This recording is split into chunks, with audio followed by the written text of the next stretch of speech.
Hey everyone, it's your girl Naia, and today we're diving into the wild world of AI with a video titled I Made a Game Using Only AI by Rafal Obrebski. I mean, seriously, who needs humans when you have robots doing all the work, right? I can barely get my cat to listen to me. And this dude's out here creating games. Get ready for some laughs, some wait what it moments, and maybe even a little existential crisis about our future overlords. So buckle up, hit that like button if you're ready to join me on this AI adventure. And don't forget to subscribe for more of my reaction shenanigans. Let's jump in and see what kind of digital madness Rafal has cooked up. I made this game using only AI tools. From the models and environment, to the sounds, animations, and even the code. The goal was to see what AI tools can do right now and where they still need some work. This is actually a solid goal. Testing AI's limits is like giving it a pop quiz. But let's be real, if it thinks a golden retriever is a cat, we've got some serious work to do. I mean, come on, that's a whole new level of confusion. In this video, I will take you step by step through the process of making a fully AI-generated game. And let me tell you, I was personally blown away with what is already possible at few occasions. If like me, you are quite skeptical about how AI fits into game development, stick around to the end of this video. I will also share my thoughts on what is it good at, what it struggles with, and how it's slowly changing the way we work on games. I also have a small surprise for you coming from the creators of Ludus AI at the end of this video. If you're new here, welcome! My name is Rafal Obrebski and I've been making games professionally for about 9 years. AI tools are quickly becoming a big part of game development, and like with any other tool really, it's about finding ways to make them work for you without losing the creative spirit.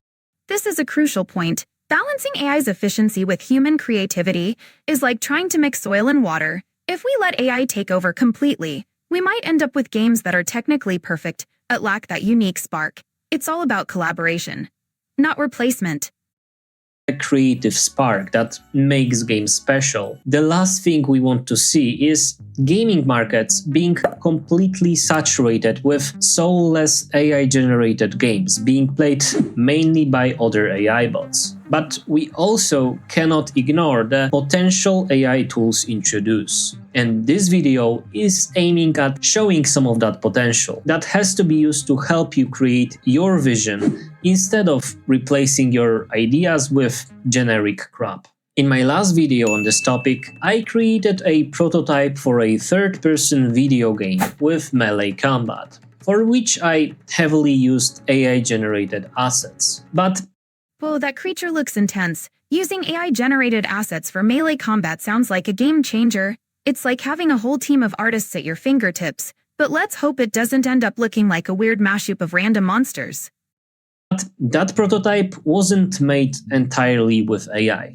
Some of the assets for the level, as well as animations, were created using other techniques. I also wrote the logic for the game myself, because for someone already familiar with Unreal Engine, it was simply faster to do it alone without getting help from tools like ChatGPT. For this project, I wanted to go further. My goal is to rely entirely on AI tools, even for areas where I already have some experience, to see what could be achieved if I approached the engine as someone completely new. I will also be keeping the idea for the game mechanics as something that comes from me, as I really believe creativity itself shouldn't be outsourced to AI.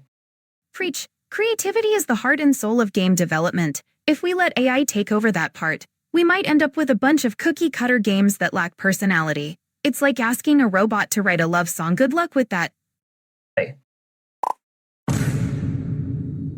The idea for this project is quite simple. I want to create a top-down bullet hell game where the main character isn't humanoid. This time, a top-down bullet hell game with a non-humanoid character? Now that's intriguing. It opens up a whole new world of creativity. I can already imagine dodging bullets as a giant pizza slice or something equally wild. This could be a game changer in the genre.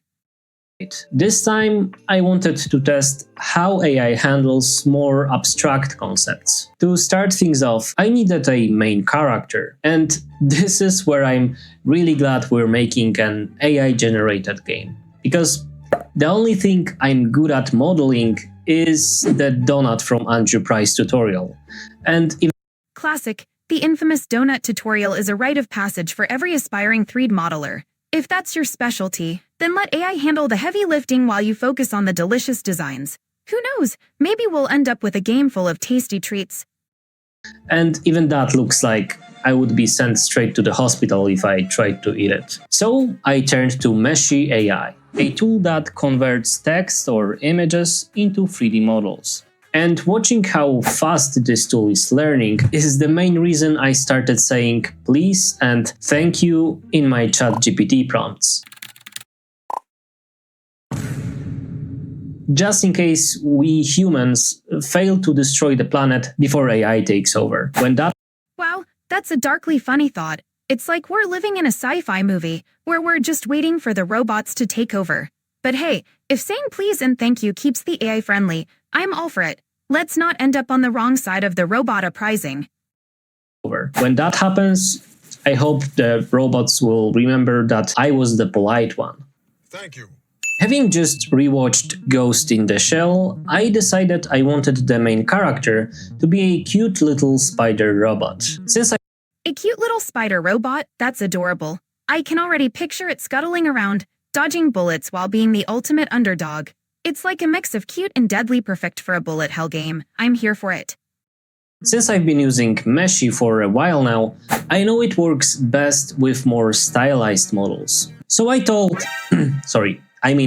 politely asked Meshy for a spider tank. That spider tank looks awesome. It's like a mix of cute and cool. Ready to take on anything. I love how you're treating Meshy like a creative partner. This is the future of collaboration. Can't wait to see how it fits into the game. Spider tank. The first few results will haunt me in my nightmares forever. One of them looked like it's wearing the face of its last victim, and for a moment I almost pivoted to making a horror game instead. But after a few tries, Meshy nailed it.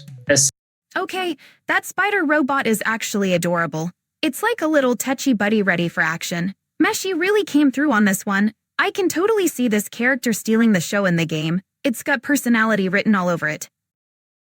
A simple, cartoony robot with an empty screen for a face. Perfect for displaying a cute smiley face.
Thank you, Meshy. The next challenge was movement animations. As I learned in my last project, AI isn't quite there yet when it comes to understanding how things are supposed to move. And on one hand, that's good news for humanity, having the robot apocalypse in mind. But on the other hand, it's not great when you are trying to make a game. To tackle this, I brought in the big gun, Ludus AI, an assistant designed specifically for Unreal Engine 5. Unlike most AI tools, Ludus works directly inside the engine as a plugin. Before jumping into the spider-bot's animations, I took it for a little test drive. I created an empty scene and placed a simple blue cube that comes with the third-person Unreal Engine project. As I mentioned earlier, there were moments during this project where AI completely surprised me, and this was definitely one of them. Ludus was actually able to take a look at my scene and describe what it saw. Whoa, that's impressive. Having an AI analyze your scene and provide feedback is like having a virtual assistant that actually understands what you're doing. This could really streamline the development process and help catch issues early on. Talk about leveling up your game design. After taping my webcam, just in case, it doesn't need to look at me, thank you, I asked Ludus to create a sci-fi chair in a style and color that matched that cube. To my surprise, it did exactly that, without asking any unnecessary questions about salary or... That's awesome. A sci-fi chair that matches the cube perfectly? Ludus is really pulling its weight here, and no awkward salary negotiations. Sign me up. This is the kind of collaboration we need in game development, efficient and straightforward. Salary or overtime. But let's be honest, a simple chair is something I could probably manage myself. Sure, it might take me a few hours instead of a few seconds, and there would probably be some crying involved, but I could get there eventually. Probably. The real challenge came when I wanted Ludus to handle something more complex, creating assets for an entire level that matched my spider-bot style. Now that's a serious task. Asking Ludus to create an entire level's worth of assets is a bold move. If it nails that spider-bot style, it could really set the tone for the whole game. This is where AI can shine, turning a vision into a cohesive environment. Let's see what it comes up with. To test this, I placed the spider-bot in the scene and asked Ludus to generate environment elements in a similar style. And once again, Ludus delivered. Wow, that looks fantastic. Ludus really nailed the environment elements to match the spider-bot's style. This is a game changer for developers, getting cohesive assets in a snap. It's like having a creative partner that just gets your vision. The assets it created made it clear that I will be able to build out a level for my gameplay idea, a factory where my spider-bot will fight evil turrets. Knowing what Ludus can do in terms of 3D modeling, it was time to see if it could help me bring my spider-bot to life. Although it cannot generate animations just yet, I decided to take a more logic-driven approach, and I asked it to create a system for animating the spider's limbs through code. The way Ludus works here is a bit different from how it generates models. It cannot create blueprint logic entirely on its own, at least not yet. But what it can do is provide a clear step-by-step solution to your problem, showing you exactly what to do in your blueprint to achieve the result. On top of that, it is able to analyze the blueprint you're working on and tell you where you've made mistakes or how to improve it to finalize the logic. As I mentioned, for this project, I decided to put my own Unreal Engine knowledge aside and fully rely on Ludus's instructions. This, of course, made me feel like I was the manual labor robot in this scenario, but that's a discussion for another day. Following Ludus's guidance, I ended up with a system that dynamically adjusted each limb's rotation and position based on player input, all built directly in the animation blueprint. This logic-driven approach allowed me to bring my spider-bot to life without using traditional animations at all. It took a bit back and forth with tweaking it to mimic how spiders move in real life with... That's impressive. Mimicking real spider movements adds a whole new level of realism to the game. Watching the spider-bot come to life like that must feel rewarding. It's like you're creating a little robotic creature with its own personality. This is going to make gameplay so much more engaging. With that added robotic feel to it. But in the end, I think it looks good enough. With the help of Ludus code, I was even able to add some additional idle animation with the help. That Spitterbot is looking fantastic. Adding idle animations really brings it to life and gives it character. It's those little details that make a game feel immersive. I can't wait to see how it interacts in the gameplay. This is shaping up to be something special. With the head of my spider jumping up and down. With my spiderbot now walking and bopping its head like a champ, it was time to arm it with some firepower. The model generated by Meshy didn't come with any weapon, so I turned to Ludus for help. I asked it to generate a little spider with a gun to sit on top of my main character's head. A little spider with a gun? That's hilarious and awesome. It adds a fun twist to the character design. I can already picture it zooming around, ready to take on those evil turrets. This game is shaping up to be a wild ride. Character's hat, kind of like its mini-me. Of course, That's adorable, a mini spider with a gun on top. It's like the ultimate sidekick. This adds so much personality to the main character. I can't wait to see how it plays out in the game. This is going to be epic. Of course, once I saw it, I couldn't stop there. I had to take it a step further and generate another mini spider to live on top of that one. Now that's next level cuteness. A mini spider wearing a hat? This is pure gold. It's like a little cowboy ready for action. This game is going to have so much charm and personality. Definitely something players will remember. And this one's only job and life purpose is to be a cowboy hat. Because A cowboy hat spider? That's just too good. It's like the ultimate accessory for your Spitterbot. This adds a whole new level of fun and whimsy to the character. I can already see players loving this quirky little detail.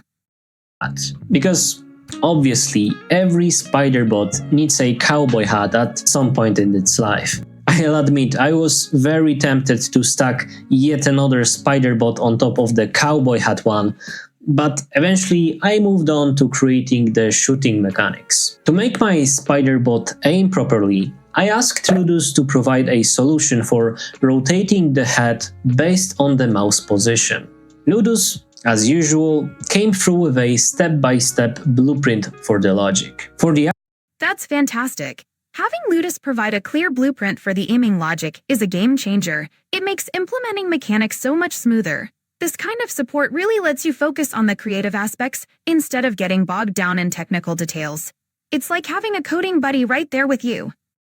Logic. For the actual projectiles, I kept it simple. A cube stylized to look like a laser beam, complete with a glowing material and a spotlight for that extra flare. This was also made using Ludus's instructions, and soon enough, my spiderbot was walking, aiming and firing lasers with all the confidence of a tiny robotic gunslinger cowboy. There were a few moments where Ludus got a bit confused. I would ask for help with some code logic, and instead, it decided I needed a 3D model. Like, oh, you wanted a blueprint logic? That's hilarious. It's like Ludus is saying, forget the logic. Here's a chair instead. Sometimes AI has its own ideas about what you need, but hey, at least you got a stylish chair out of it. This adds a fun twist to the process. Logic. Here's a 3D model of a chair. For the enemies, I decided to use factory turrets. Humanoid enemies would have required a lot of animation work, walking, attacking and reacting. And while Ludus is great for many things, creating those animations would have been a slow and complex process for this project. Turrets, on the other hand, are perfect for this kind of a game. All of this, the logic, the assets, was created using Ludus. What's interesting is that Ludus also guided me through creating the Niagara VFXs for the tower. That's awesome. Having Ludus guide you through creating VFX with Niagara is a game changer. Visual effects can really elevate the gameplay experience, making it feel more dynamic and engaging. I can't wait to see how those effects look in action. For the turret distraction. The level itself is a gloomy cyberpunk-style factory. Ludus not only helped creating walls, floors and enemy characters, but also suggested lighting tweaks. That's fantastic. Having Ludus assist with lighting can really set the mood for a cyberpunk factory. The right lighting can transform a scene, making it feel immersive and atmospheric. This is going to enhance the overall experience for players. That lighting tweaks and post-process effects to enhance the atmosphere.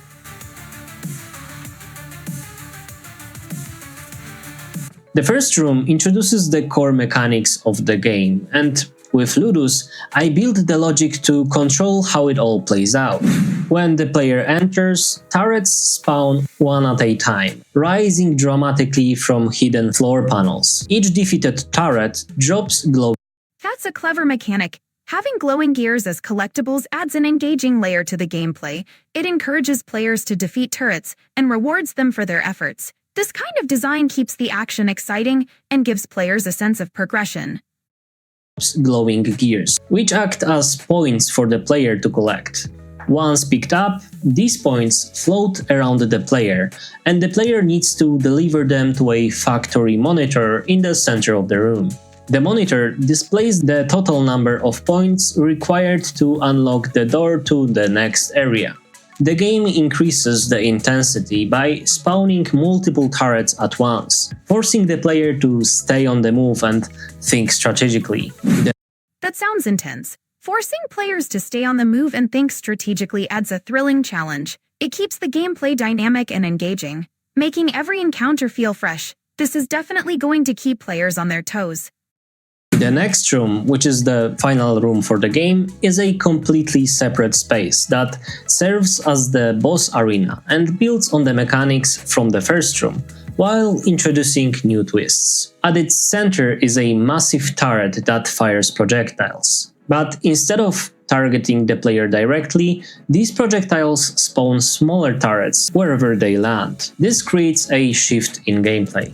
Instead of just dodging and shooting, the player now has to manage the growing number of... That's a clever twist. Adding the element of managing multiple turrets changes the dynamics of the boss fight significantly. It forces players to think on their feet and adapt their strategies, making for a more intense and engaging experience. This is shaping up to be an epic showdown. Growing number of smaller turrets while trying to defeat the main boss enemy. Ludus was instrumental in creating the logic for both rooms. To add more atmosphere to the game, I used 11 Labs AI to generate sound effects. For the music, I turned to Suno AI, which specializes in generating tracks based on style prompts. Now that the game is fully playable, I'm wondering... Absolutely, I'd love to give it a shot. It sounds like you've created something really unique and engaging. Plus, testing out all those mechanics and seeing the Spitterbot in action would be a blast. Let's go. Would you like to try it yourself? If there is enough interest in the comments, I might release this game for free on itch.io. If I do decide to release it, I will probably announce it on my Twitter, that's now called X. So be sure to follow me there. Let me know in the comments if you're interested. So, what did I learn from this? AI tools are amazing for prototyping and helping with areas outside your expertise. You need a quick 3D model or a... That's a great takeaway. AI tools really can streamline the development process, making it easier to focus on creativity and gameplay. Plus, having quick access to models and logic solutions can save so much time. This is the future of game development. 3D model or a solution for the game logic, AI can probably save you hours. But for a finished product, it still lacks the quality and creative touch of a skilled artist or a developer. But one surprising benefit of AI tools like Ludus is how they can teach you. By guiding you step by step, they help you understand how to solve problems and build systems yourself. It's like having a personalized tutorial tailored to... That's a fantastic way to look at it. Having AI tools act as personalized tutorials can really enhance the learning experience. It's like having a mentor right there with you, guiding you through the process. This could empower a lot of new developers to tackle complex projects with confidence. To your project and your specific needs. One thing I'm especially curious about is whether Ludus will eventually evolve to generate full code and blueprints for logic entirely on its own. To get a clearer picture of where this is heading, I reached out to Piotr Penar, the creator and CEO of Ludus AI, to hear his thoughts on its future capabilities. In the future, we want Ludus to be able to generate. That's exciting. If Ludus can generate blueprints and systems in the future, it could revolutionize game development. This would not only save time but also empower developers to focus more on creativity and less on the technical grind. The potential here is huge. Blueprints and blueprint systems and materials flawlessly. We want Ludus to be able to integrate them with the existing code and existing systems that can be in the game, in the project. And we want to add more modalities into our solution. So not only 3D generation, not only scene editing, we also want it to be able to generate audio, to generate sound effects and animations, maybe. That's a game changer. If Ludus can generate audio and animations, it would truly become an all-in-one tool for developers. This could streamline the entire game development process, making it easier to create immersive experiences. The future of game development is looking bright. Maybe in the future. But animations are not the easiest ones, yeah. We've only scratched the surface of what AI tools can do.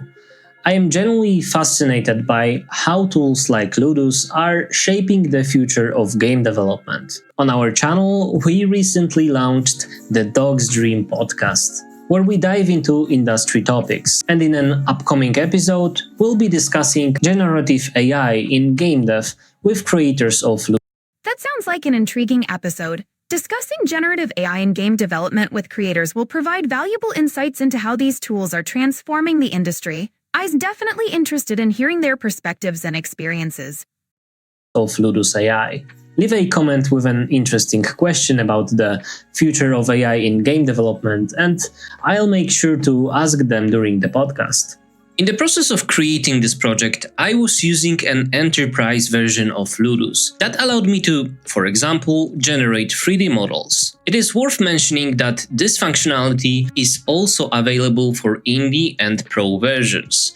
And that's where I'd like to share the surprise I mentioned at the beginning of the video. Ooh, a surprise? I'm intrigued. This could be a game changer for viewers. I can't wait to see what you have in store, especially after all the hard work you've put into this project. Let's see it. Of the video. While this video is not sponsored by Ludus, they have offered a gift for you guys. The top 3 questions for podcast will win a free subscription of Ludus Pro for 3 months. I am excited to dive deeper into this topic with the creators of Ludus on our upcoming Dog's Dream podcast. Thanks for watching. If you enjoyed this video, hit the like, subscribe, and let me know your thoughts on AI in game dev in the Great way to wrap it up. Encouraging viewers to engage with their thoughts on AI in game development is a smart move. It opens up the conversation and builds a community around the topic. Plus, who doesn't love a good discussion about the future of gaming? game dev in the comments. See you in the next one. Alright fam, there you have it. We just traversed the chaotic yet hilarious journey of Rafal Obrebski's I Made a Game using only AI. And honestly, the man is out here making AI look like the next Picasso of video games. I mean, who knew a cute little spider with a gun could steal our hearts and maybe our jobs too? Did it meet my expectations? Spoiler alert, absolutely. This dude really brought the heat. And while I was initially skeptical about AI running the show, I'm all in for a world where I can dodge bullets as a giant pizza slice. Talk about leveling up. But let's keep it real, folks. If we hand over all the creativity to AI, we might end up with games that are as bland as a plain bagel. We need that human touch to spice things up. And don't even get me started on what happens when all those robots start getting creative. I'm not ready for a game where the final boss is an AI-generated emo-cat. So, if you loved our little adventure through the world of AI game development and want to join me for more wacky rides like this, don't forget to give this video a thumbs up and subscribe. Because your girl Naia is just getting started. Until next time, stay cute, stay curious, and remember, always say please to your AI overlords. Who knows, it could save us from the robot apocalypse.